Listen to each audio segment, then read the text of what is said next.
नए स्टूडेंट्स की बहुत क्वेरी आ रही है कि सर ये मांझी परगना शासन व्यवस्था क्या होता है, ये मुंडा मान की शासन व्यवस्था क्या होता है। तो दोस्त, जो अपने यहाँ जनजाति है, ठीक है, जनजाति लोग जो हैं उनकी पारंपरिक ट्रेडिशनल जो है पंचायत व्यवस्था रही है, स्वशासन व्यवस्था रही है उनकी।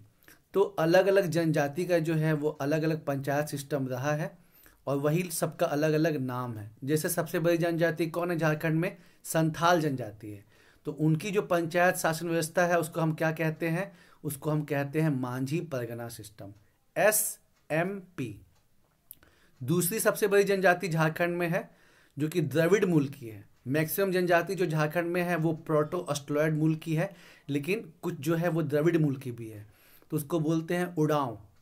तो उड़ांव की जो पंचायत सिस्टम उसको हम क्या बोलते हैं? पढ़ा पंचायत सिस्टम। तो OPP नाम अभी आपको अजीब लगेगा, लेकिन जब बार बार पढ़ेंगे, उसको दोहराएंगे और लिखेंगे और डिस्कस करेंगे, इजी हो जाएगा। तीसरी सबसे बड़ी जनजाति झारखंड की है मुंडा। इनके जो पंचायत उसको हम क्या कहते हैं? मुंडा शासन व्यवस्था, यानी कि MMS। और फिर चौथी सबसे बड़ी जनजाति झारखंड की है हो। उनके जो है पंचायत व्यवस्था को हम क्या कहते हैं? मुंडा मान की सिस्टम, HMM।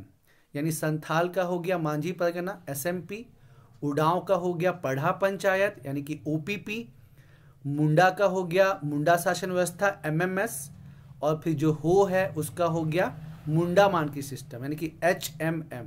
तो नीचे डिस्क्रिप्शन में हमने और डिटेल से समझाया है इन सब चीज़ों को, आप देखिए, आपको बहुत बेनिफिट होगा।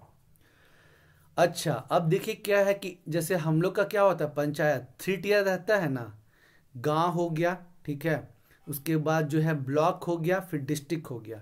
तो वैसे ही जो इनका जो पंचायत शासन व्यवस्था रहा है वो 3 टियर रहा है कि पहले जो है एक गांव का हेड होगा। जैसे मान लीजिए अगर हम मांझी परगना सिस्टम लेते हैं तो एक गांव का हेड होगा कौन? मांझी। फिर उसके ऊपर 5 से 10 गांव का हेड कौन होगा? उसको हम बोलेंगे देश मांझी या मोड़े मांझी। और फिर उसके भी ऊपर 15 से 20 गांव का हेड कौन कहलाएगा? परगनैत। तो ये आपको ध्यान रखना है। और फिर कैसे होता है कि जैसे डिस्ट्रिक्ट पे DM साहब हैं, तो DM साहब को मदद के लिए ढेर सारे लोग होते हैं, SP साहब होते हैं, DE होता है, DSO होता है। तो वैसे गांव स्तर पे क्या होता है कि मांझी को असिस्ट करने के लिए ढेर सारे लोग होते हैं। मतलब जैसे कुछ लोग होंगे जो पूजा पाठ देखेंगे, कुछ लोग होंगे जो शादी विवाह को देखेंगे, तो ऐसे करके मतलब बटा हुआ रहता है। तो आइए उसको देखते हैं, संथाल के समझते हैं सिस्टम को, मांझी परगना सिस्टम को। तो ओवरऑल जो रेवेन्यू का और प्रशासन का हेड हो गया उसका हम कहें मांझी, और उसको सपोर्ट करने के लिए कौन हुआ? मतलब उसके नीचे जस्ट उप मांझी, उसको हम बोलते हैं प्राणिक, ठीक है। वह प्राणिक जो है वो दंड सुनाता है। उसके बाद जो है गांव के जो सेक्रेटरी होते हैं उसका नाम होता है गुडाइट। तो वो गांव मतलब वो सभी फैसले जो है पंचायत के वो लोगों को बताता है, और मतलब क्या बैठक होनी है, क्या मतलब कब क्या फेस्टिवल होता है, सबका अनाउंसमेंट करता है वो गुडाइट।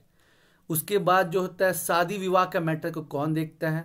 शादी विवाह का मैटर को देखते हैं जोग मांझी, ठीक है। जोग मांझी जो है वो शादी विवाह के मैटर को देखते हैं। तो क्वेश्चन कैसे पूछेगा?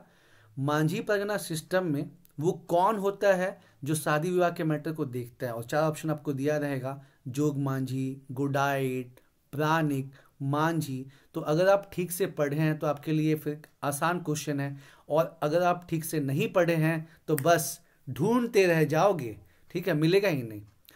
उसके बाद जो हो गया उनका जो धार्मिक मैटर यानी पूजा पाठ कौन कराता है? तो पूजा पाठ कराते हैं नायक के, ठीक है। उसके बाद जैसे कि आपको बताया कि 5 से 10 गांव का हेड को क्या कहते हैं? देश मांझी या मोड़े मांझी। उसके बाद उसके भी ऊपर मान लीजिए मांझी से मैटर नहीं सुलझा तो वो किसके पास जाएगा? देश मांझी या मोड़े मांझी। और जब देश मांझी या मोड़े मांझी से मैटर नहीं सुलझेगा तो वो किसको अप्रोच करेगा? ऊपर जाएगा परगनैत के पास, जो कि 15 से 20 गांव के हेड होते हैं। तो ऐसे जो है आपको जो जनजाति लोग हैं उनकी पंचायत व्यवस्था को समझना होगा। अभी जो लोग नए स्टार्ट किए हैं उनको ये थोड़ा अजीबोगरीब लगेगा, थोड़ा टफ लगेगा, लेकिन प्रैक्टिस मेकर्स परफेक्ट। हम जितना प्रैक्टिस करेंगे, जितना उसको लिखेंगे, जितना उसको अपने दोस्तों के साथ डिस्कस करेंगे, वो उतना ईजी हो जाएगा। तो चलिए, all the best and thank you.